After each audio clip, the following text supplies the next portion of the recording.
que nos da un montón de tips, que nos informa, que eso es lo más importante. Agradecemos siempre al doctor Lucchesi, destacado pediatra de nuestra ciudad. En este caso nos va a hablar de dolores funcionales en la etapa de crecimiento, qué tratamientos deben realizarse. Es importante que todas las semanas que traemos estos informes, usted presten atención, principalmente tenemos que hablar de los niños, porque hay muchas veces que nos desorientamos. Entonces está bueno que aprendamos un poco más, cada día más, de cómo van creciendo nuestros hijos. Miren la nota. Bueno, doctor, es consultarle, ¿no? Sabemos que en los primeros años, justamente, y durante la etapa de crecimiento, ¿no? Aparecen muchas veces los dolores funcionales. ¿De qué se tratan? Y, bueno, cuéntenos un poco más sobre esto. Bien, en el campo de la pediatría es muy común observar que denominamos los pediatras y están clasificados así como dolores funcionales, correspondientes muchas veces a etapas claves del crecimiento de los niños, pero también con altas connotaciones de carácter psicológico desde el punto de vista de su origen. Un poco es también uno de los grandes cambios que hubo después de la pandemia y la cuarentena, que obligó a las criaturas y a su conjunto familiar a un grado de inactividad bastante importante. Empezaron a surgir este tipo de síntomas muy característicos que lo podemos clasificar en cefaleas, en dolores de miembros inferiores y dolores abdominales. Esos son los tres dolores que motivan la consulta muchas veces. Aún también los dolores precordiales, o sea, en la región del precordio, en el pecho concretamente. Este último alarma bastante a los padres, a las mamás, porque obviamente está referenciado a un dolor cardiogénico, aparentemente. En la mayoría de los casos, en la gran mayoría de los casos, no responden a motivos físicos estos dolores, sino que están relacionados con momentos claves del crecimiento, entre los 6 y los 7 años, entre cuando empieza la adolescencia, entre los 11 y los 13 años, predominantemente en el sexo masculino, cuando han tenido un aumento abrupto de la actividad física, en el sexo femenino, cuando están por producirse los cambios hormonales de la pubertad. Esos son los dos hitos característicos de lo que es los dolores de origen funcional.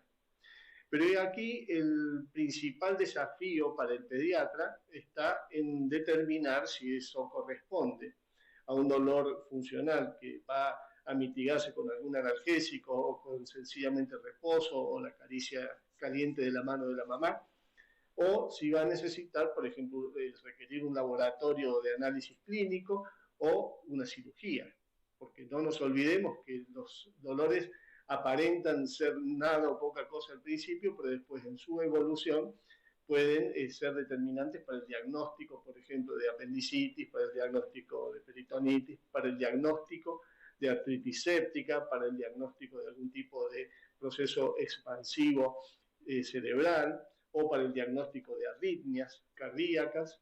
Por eso, cuando nosotros tenemos ante nosotros esa referencia en la consulta de un dolor, y más actualmente, cuando estamos saliendo y retomando la normalidad, vamos a llamarle así, de lo que es la vida social, el conjunto de reiniciación de actividad deportiva, de actividad escolar, debemos tener particular, digamos, punto de vista para poder saber si ese dolor es de origen funcional y tranquilizar a los papás o hay que solicitar laboratorios, estudios radiográficos, etc. ¿Puede llegar a convertirse en una patología ese tipo de dolores o durante cuánto tiempo puede llegar a persistir en cada uno de los chicos? Sí, en algunos casos de todo esto, que es muy frecuente observarlo, en algunos casos de esta frecuencia existen lo que se llaman dolores recurrentes, o sea que van a tener cierta recurrencia en presentarse, por ejemplo, cada 30 días, cosas que son muy notables en la pediatría, porque ese dolor abdominal recurrente muchas veces marca un perfil diagnóstico emocional de la criatura. Lo mismo que las cefaleas recurrentes. Algunos de estos casos terminan, sobre todo en las criaturas de sexo femenino, terminan en la adolescencia, en la adultez, con lo que son los síndromes migrañosos. O sea que es muy característico observarlo, que su herencia, su patrón hereditario va ligado casi siempre al sexo femenino. Pero no siempre podemos predeterminar en la niñez que esa criatura va a tener cefaleas crónicas. Inclusive para el manejo de estos 4 puntos, digamos, de consulta, el dolor articular o de miembros inferiores, el dolor abdominal, el dolor precordial o la cefalea, el pediatra tiene que organizar su interrogatorio para poder deslindar patologías serias que podrían estar siendo enmascaradas, digamos, por este tipo de síntomas tan frecuentes. ¿Y suele ocurrir mucho? Sí, es realmente frecuente y sobre todo lo estamos viendo ahora cuando, por ejemplo, las criaturas que no han tenido el paso de última salita de 5 años al primer grado, que han pasado directamente de los 4 años a segundo grado de presencialidad escolar, ahí lo estamos viendo mucho.